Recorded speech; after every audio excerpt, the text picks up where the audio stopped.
আমাদের আজকের লিড নিউজের শিরোনাম, কর্নেল শামস বিডিআর ম্যাসাকারের অন্যতম সন্দেহভাজন। রিপোর্টটি লিখেছেন সৈয়দ আব্দুল আহমেদ। চলুন তাহলে বিস্তারিত জেনে নেওয়া যাক। বিডিআর সদর দপ্তর রাজধানীর পিলখানায় 2009 সালের 25 ফেব্রুয়ারি সকালে অস্ত্রাগার খুলে দিলে বিডিআর এর বিপদগামী সদস্যদের হাতে অস্ত্র ও গোলাবারুদ তুলে দেওয়ার ব্যবস্থা করেছিলেন তৎকালীন 44 রাইফেলস ব্যাটালিয়ন অধিনায়ক লেফটেন্যান্ট কর্নেল শামসুল আলম চৌধুরী। তিনি কর্নেল শামস নামে পরিচিত, বর্তমানে অবসরপ্রাপ্ত ব্রিগেডিয়ার জেনারেল। পিলখানার দুদিনের হত্যাকাণ্ড ও বিদ্রোহে জড়িত অন্যতম সন্দেহভাজন এই কর্মকর্তা ওই দিন বিডিআর এর অস্ত্রাগারের দায়িত্বে ছিলেন। বিদ্রোহের জন্য এর আগে যে লিফলেট ছাড়া হয় সেটির খসড়া তিনি তৈরি করেন এবং সুকৌশলে বিভিন্ন গুরুত্বপূর্ণ জায়গায় ছড়িয়ে দেওয়ার ব্যবস্থা করেন। নৃশংস হত্যাকাণ্ড তার ব্যাটালিয়নই মুখ্য ভূমিকা পালন করেছে। 25 ফেব্রুয়ারি বিডিআর দরবার শুরু হওয়ার কিছুক্ষণের মধ্যেই 44 ব্যাটালিয়নের সদস্য সিপাহী মঈন একটি অস্ত্র নিয়ে মঞ্চে উঠে বিডিআর এর ডিরেক্টর জেনারেল মেজর জেনারেল শাকিলের মাথায় তাক করেছিলেন। একজন অফিসার তাকে নিরস্ত্র করেন। মঈনের হাতে থাকা অস্ত্রটি দেখে বিডিআর ডিজি তখন কর্নেল শামসকে লক্ষ্য করে বলেছিলেন, শামস, এই অস্ত্র তোমার ব্যাটালিয়নের। আমার দেশ অনুসন্ধানে এই তথ্য বেরিয়ে এসেছে। অনুসন্ধানে জানা যায়, নৃশংস বিডিআর হত্যাকাণ্ডের মাস্টারমাইন্ড ছিলেন স্বয়ং তৎকালীন প্রধানমন্ত্রী শেখ হাসিনা। ভারতীয় গোয়েন্দা সংস্থা রয়ের সরাসরি তত্ত্বাবধানে এই ম্যাসাকার সংঘটিত হয়। আর এই ষড়যন্ত্রমূলক পরিকল্পনা বাস্তবায়নে তাদের সঙ্গে জড়িত ছিলেন কর্নেল শামস। পরিকল্পনা বাস্তবায়নের বিষয়ে তিনি তৎকালীন প্রধানমন্ত্রীর সঙ্গেও যোগাযোগ রক্ষা করেছেন। আওয়ামী লীগ নেতা শেখ সেলিম, ফজলে নূর তাপস, জাহাঙ্গীর কবির নানক এবং মির্জা আজমের সঙ্গেও তার যোগাযোগ ছিল এবং 44 ব্যাটালিয়নের আস্থাভাজন বিডিআর সদস্যদের তিনি তাদের সঙ্গে বৈঠক করান। কর্নেল শামসের দেওয়া তথ্যের প্রেক্ষিতেই প্রধানমন্ত্রীর পিলখানায় তার পরবর্তী কর্মসূচি বাতিল করেন। তৎকালীন প্রধানমন্ত্রী এর আগে 24 ফেব্রুয়ারি পিলখানায় রাইফেলস সপ্তাহ উদ্বোধন করেন। উল্লেখ্য, 2009 সালে চাঞ্চল্যকর বিডিআর হত্যাকাণ্ডটি ছিল একটি পরিকল্পিত ষড়যন্ত্র। সংশ্লিষ্ট নিরাপত্তা বিশ্লেষকদের দেওয়া তথ্য মতে 1-11 ছিল এই ষড়যন্ত্রের প্রথম ধাপ। শেখ হাসিনা ও প্রতিবেশী ভারতের যৌথ ষড়যন্ত্রে এই ঘটনাগুলো ঘটে। ভারতের সাবেক রাষ্ট্রপতি প্রণব মুখার্জি এবং সাবেক পররাষ্ট্র সচিব সুজাতা সিং এর প্রকাশ্য ভূমিকায় এর প্রমাণ। প্রণব মুখার্জি তার আত্মজীবনীমূলক বইয়েও 1-11 এবং শেখ হাসিনার ক্ষমতায় আসা নিয়ে লিখেছেন। অতীতে দেখা গেছে এই ধরনের দেশ বিরোধী ষড়যন্ত্রগুলো বাস্তবায়নের পথে সব সময় প্রধান বাধা হয়ে দাঁড়ায় বাংলাদেশ সেনাবাহিনী ও বিডিআর। তারা নানা পদক্ষেপ নিয়ে ষড়যন্ত্র ভণ্ডুল করে দিয়েছে। এজন্য ভারতের পক্ষ থেকে পরিকল্পিতভাবেই সেনাবাহিনী ও বিডিআর কে দুর্বল বাহিনী করে রাখার জন্য ষড়যন্ত্র করা হয়। বিডিআর হত্যাকাণ্ডের আগে ডানপন্থী দেশপ্রেমিক চৌকস অফিসারদের বিডিআর এ বদলি করে জড়ো করা হয়। এরপর পরিকল্পিত ওই ষড়যন্ত্রের মাধ্যমে তাদের হত্যা করা হয়। বিডিআর হত্যাকাণ্ডে 57 জন সেনা কর্মকর্তাকে হত্যা করা হয়েছিল, যারা ছিলেন সেনাবাহিনীর অত্যন্ত চৌকস অফিসার। এমন হত্যাকাণ্ড ইতিহাসে নজিরবিহীন।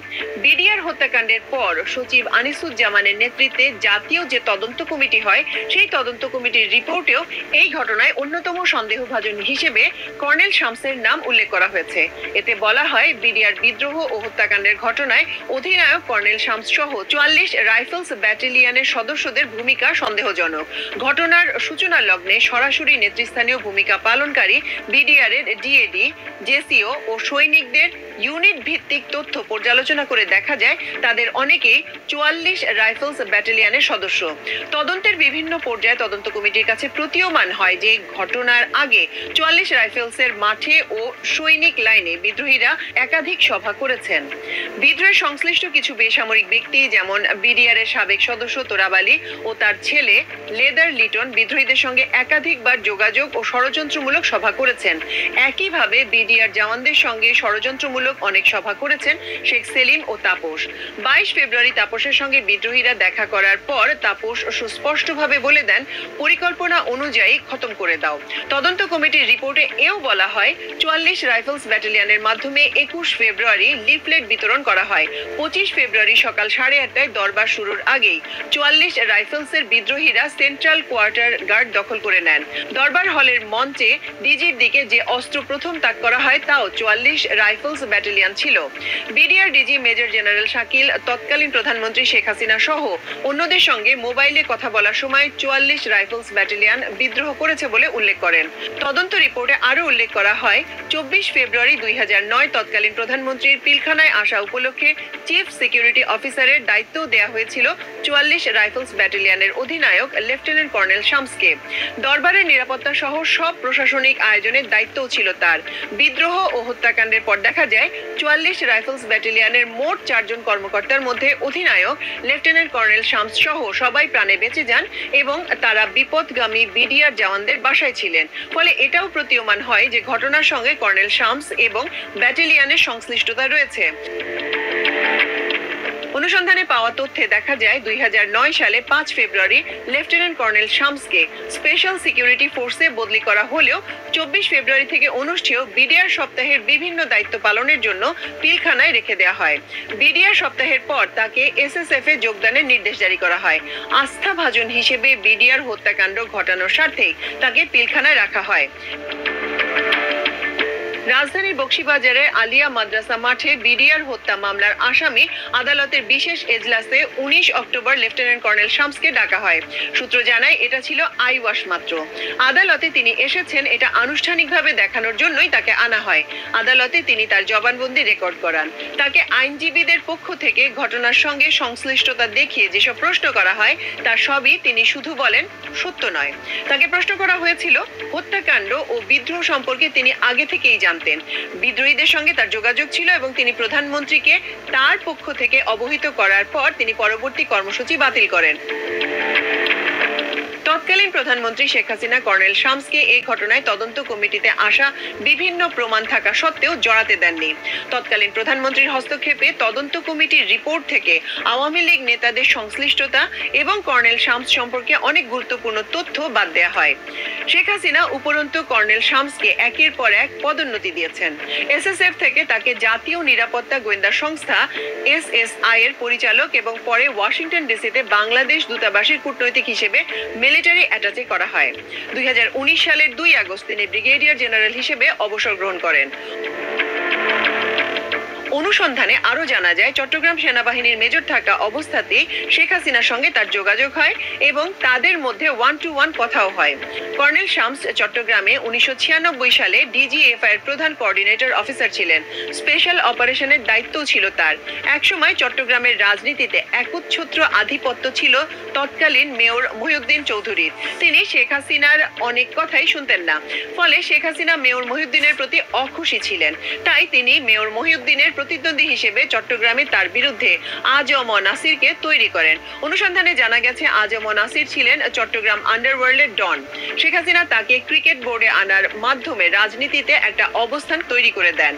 তিনি মেজর শামস এর দায়িত্ব দেন চট্টগ্রামের রাজনীতিতে আজম নাসিরকে প্রতিষ্ঠিত করতে। ফলে তারাই তাকে আন্ডারগ্রাউন্ডের ডন থেকে রাজনীতির ডনে পরিণত করেন।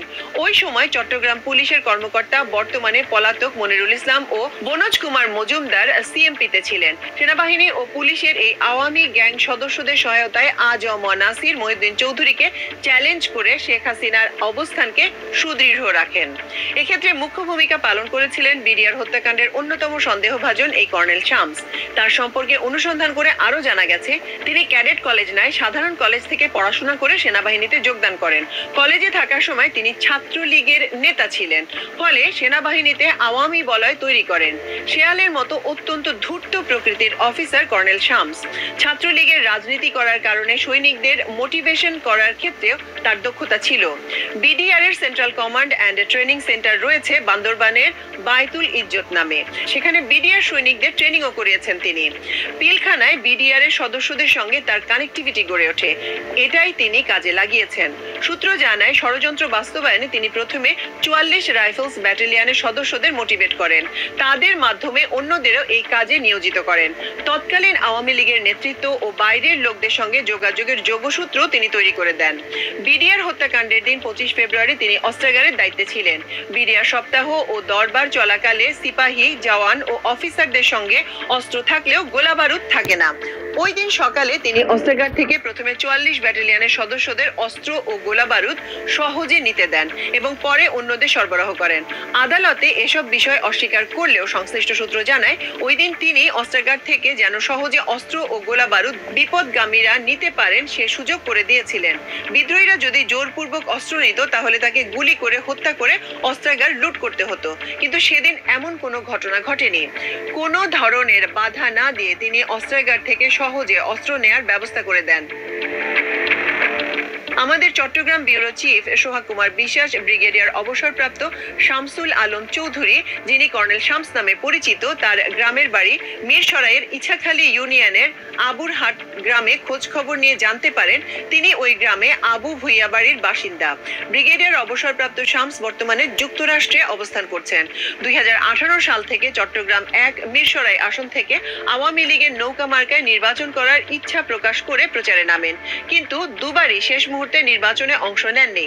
এ বিষয়ে চট্টগ্রামের স্থানীয় পত্রিকায় তার সাক্ষাৎকারও ছাপা হয়েছে। শেখ হাসিনার পতনের আগে তিনি দেশে এসেছিলেন, আবারও আমেরিকায় চলে যান।